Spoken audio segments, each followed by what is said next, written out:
అధికారంలో మా వాళ్ళు ఉంటే పెద్ద వార్తను కూడా పెద్ద సమస్యను కూడా చిన్నదిగా చూపెడతాం. అదే మాకు నచ్చనోడు ఉంటే చిన్న సమస్యను కూడా పెద్దది చేసి చూపెడతాం అన్నటువంటిది ఆంధ్రప్రదేశ్ జర్నలిజానికి పట్టినటువంటి ఒక చీడ.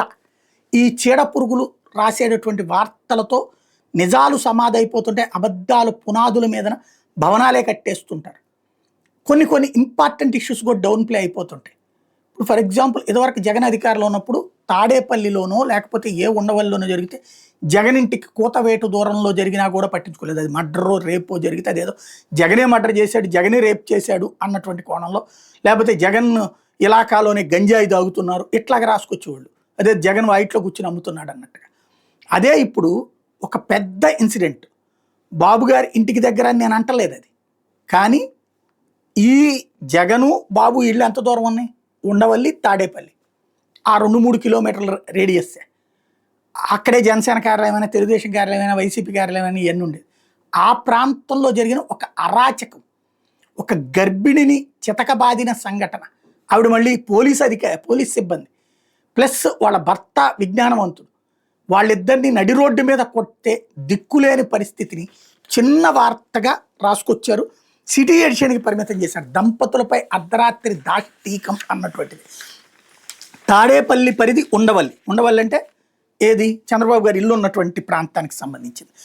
అక్కడ దగ్గరలోని పోలకంపాడు. అక్కడికేం బాబు గారికి ఏం సంబంధం అంటలా. నేను ఇక్కడ చెప్తున్న పాయింట్ ఇందాక అన్నట్టుగా పోలకంపాడు వద్ద ఆదివారం అర్ధరాత్రి దారుణం జరిగింది. గర్భిణిపై భర్త ఎదుటే మద్యం మత్తులో విచక్షణ రహితంగా దాడికి పాల్పడిన ఘటన స్థానికులు భయభ్రాంతులకు గురి చేసి దాడిని అడ్డుకున్న వాళ్ళ మీద కూడా దౌర్జన్యంగా పాల్పడ్డారు. అంటే ఎంత అరాచకం బహిరంగంగా జరిగిందో చూడండి. ఇది ఉండవల్లి అంబేద్కర్ నగర్కి చెందినటువంటి ఆనంద్ కుమార్ రైల్వేలో ఆయన భార్య సునీత విజయవాడలో ఆర్పీఎఫ్ కానిస్టేబుల్గా పనిచేస్తున్నారు. ఇద్దరు పోలీస్ కానిస్టేబుల్లే. విధులు ముగించుకుని భార్యాభర్తలు ద్విచక్ర వాహనం మీద వస్తూ ఉంటే ఉండవల్లి అంబేద్కర్ నగర్కి ఆదివారం అర్ధరాత్రి వస్తుంటే పోలకంపాడు దగ్గర మద్యం మత్తులో ఉన్న వ్యక్తి వెనక నుంచి ద్విచక్ర వాహనంతో వీళ్ళని ఢీకొట్టాడు. భార్యాభర్తలు కింద పడిపోగా ఆనంద్ కుమార్ లేచి గర్భిణి సునీతను పైకి లేపారు. ఈ క్రమంలో ఢీకొట్టిన వ్యక్తి అక్కడి నుంచి ద్విచక్ర వాహనంతో వెళ్ళిపోయేందుకు ప్రయత్నిస్తుండటంతో స్థానికుల సూచన మేరకు ద్విచక్ర వాహన తాళాన్ని సునీత తీసుకున్నారు. దీంతో ఆగ్రహంతో సదరు వ్యక్తి రాళ్లతో భార్యాభర్తల మీద దాడి చేశారు. గర్భిణిగా ఉన్న ఆర్పీఎఫ్ కానిస్టేబుల్ సునీతను నెట్టేశాడు. కింద పడిపోయిన సునీతను భర్త లేపడానికి ప్రయత్నిస్తుండగా ఆయన మీద కూడా రాళ్లతో దాడికి పాల్పడ్డాడు. బాధను తట్టుకోలేక సునీత సదరు వ్యక్తిని చెప్పుతో కొట్టారు. దీంతో మరికొందరికి ఫోన్ చేయగా 2 ద్విచక్ర వాహనాల్లో వచ్చిన వాళ్ళతో కలిసి అందరూ భార్యాభర్తల మీద విచక్షణారహితంగా దాడికి పాల్పడ్డారు. స్థానికులు గొడవను సర్దుబాటు చేయడానికి చూసినా వెనకుండా దాడి చేశారు. స్థానికులు పోలీసులకు సమాచారం ఉండడంతో దాడి చేసిన వారు అక్కడి నుంచి ఉడాయించారు.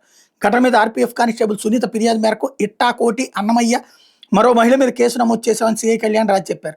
దాడికి పాల్పడిన వారి వీడియోలు పరిశీలించి వ్యక్తులను గుర్తిస్తామన్నారు. మద్యం మత్తులో ద్విచక్ర వాహనం తగలడం వల్ల జరిగిన ప్రమాదం ఘర్షణకి దారితీసిందని చెప్పారు. ఈ ఘటన హై సెక్యూరిటీ జోన్లో ఉన్న ఉండవల్లి ప్రాంతంలో చోటు చేసుకోవడం గమనారు. ఇక్కడ రాశారు. మళ్ళీ చిన్న విషయాలకి గొడవలు పెట్టుకుని మహిళలను కూడా చూడకుండా దాడులకు తెగబడుతున్నారు. రాత్రి వేళ విధులు ముగించుకుని ఇళ్ళకి వెళ్ళే వాళ్ళని లక్ష్యంగా చేసుకుని భయభ్రాంతులు గురి చేస్తున్నారు. భయంతో కొందరు పోలీస్ స్టేషన్ వరకు రావడం లేదు. పోలీసులు అప్రమత్తమై రాత్రి వేళ గస్తీ పెంచాల్సి ఉంది. 2 బైకులపై వచ్చిన వాళ్ళు నన్ను, నా భర్తను తీవ్రంగా కొట్టారు, మా ఆయన్ని చంపేస్తామని బెదిరించారు. స్థానికులు పోలీసులు ఫిర్యాదు చేయడంతో వెళ్ళిపోయారు. నేను 5 నెలల గర్భిణి అని ప్రాధేయపడిన యువకులు వినలేదు. రాళ్లతో దాడి చేసి కొట్టారు. మాకు సహాయంగా వచ్చిన స్థానికులు సైతం బెదిరించి తీవ్రంగా కొట్టి వదిలిపెట్టారు. ఇది ఇంత అరాచకం జరిగింది. ఇది జగన్ ఉండుంటే ఫ్రంట్ పేజీ బ్యానర్ అయ్యేది. ఇప్పుడు సిటీ ఎడిషన్కి పరిమితమైంది. అది తేడా.